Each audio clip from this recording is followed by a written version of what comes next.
आज की कहानी का शीर्षक है अमेडियो आवोगाद्रो। 18वीं शताब्दी का इटली। यूरोप में विज्ञान तेजी से आगे बढ़ रहा था। लोग बिजली, गैसों और रसायनों के रहस्यों को समझने की कोशिश कर रहे थे। उसी समय इटली के शहर ट्यूरिन में 9 अगस्त 1776 को एक बालक का जन्म हुआ। उसका नाम रखा गया लोरेंजो रोमानो अमेडियो कार्लो आवोगाद्रो। उनका परिवार एक प्रतिष्ठित और संपन्न परिवार था। उनके पिता फिलिप्पो आवोगाद्रो एक प्रसिद्ध वकील और न्यायविद थे। परिवार चाहता था कि अमेडियो भी कानून की पढ़ाई करें और एक सफल वकील बने। उन्होंने घर पर ही प्रारंभिक शिक्षा प्राप्त की। इसके बाद उन्होंने कानून की पढ़ाई शुरू की। केवल 20 वर्ष की आयु में उन्होंने लॉ में डॉक्टरेट की उपाधि प्राप्त कर ली। कुछ वर्षों तक उन्होंने वकालत भी की, लेकिन उनका मन इस पेशे में नहीं लगा।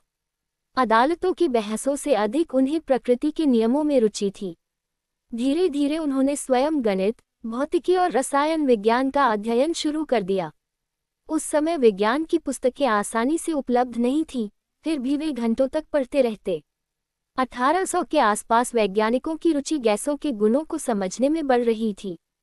उसी समय फ्रांसीसी वैज्ञानिक जोसेफ लुई गे लेसैक ने गैसों के आयतन पर महत्वपूर्ण प्रयोग किए। उन्होंने पाया कि गैसें आपस में बहुत सरल पूर्णांक अनुपात में अभिक्रिया करती हैं। उस समय जॉन डाल्टन का परमाणु सिद्धांत प्रसिद्ध हो चुका था। डाल्टन का मानना था कि प्रत्येक तत्व के परमाणु अलग अलग होते हैं और वे विभाजित नहीं किए जा सकते। लेकिन डाल्टन के सिद्धांत से गैसों के आयतन वाले प्रयोग पूरी तरह समझाए नहीं जा रहे थे। आवोगाद्रो ने सोचा, शायद समस्या परमाणुओं में नहीं, बल्कि यह समझने में है कि गैसों में वास्तव में मौजूद कण कौन से हैं। यही विचार आगे चलकर रसायन विज्ञान में क्रांति बन गया। 1811 में उन्होंने अपना प्रसिद्ध शोधपत्र प्रकाशित किया। उन्होंने कहा, समान तापमान और समान दाब पर समान आयतन वाली सभी गैसों में कणों यानी अणुओं की संख्या समान होती है। यही आवोगाद्रो का नियम कहलाया। सरल शब्दों में, यदि दो अलग अलग गैसों का आयतन समान हो तथा तापमान और दाब भी समान हो, तो दोनों में उपस्थित अणुओं की संख्या समान होगी।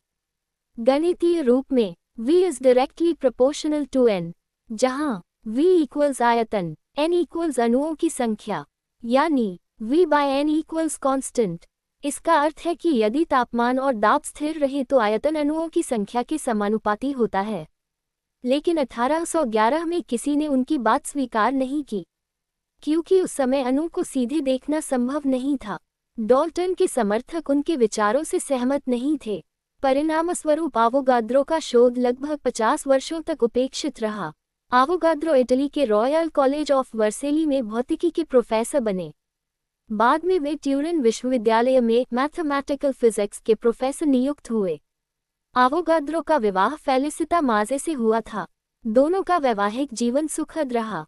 उनके कई बच्चे हुए। पारिवारिक जिम्मेदारियों के बावजूद आवोगाद्रो ने विज्ञान का साथ कभी नहीं छोड़ा।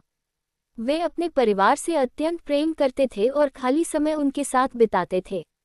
आवोगाद्रो ने स्वयं 6.022 गुना 10⁻23 संख्या की गणना नहीं की थी। उन्होंने केवल ये सिद्धांत दिया था कि समान आयतन की गैसों में समान संख्या में अणु होते हैं। बाद में वैज्ञानिकों ने उनके सिद्धांत का उपयोग करके ये निर्धारित किया कि किसी पदार्थ के एक मोल में लगभग 6.0221407 गुना 10⁻23 कण होते हैं। इस संख्या को उनके सम्मान में आवोगाद्रो संख्या कहा गया। 1860 में जर्मनी के कार्लसरूहे सम्मेलन में वैज्ञानिक स्टैनिस्लाव कानिज़ारो ने आवोगाद्रो के सिद्धांत को स्पष्ट रूप से समझाया। इसके बाद वैज्ञानिकों को एहसास हुआ कि आवोगाद्रो सही थे। 9 जुलाई 1856 को इटली के ट्यूरिन में 79 वर्ष की आयु में उनका निधन हो गया।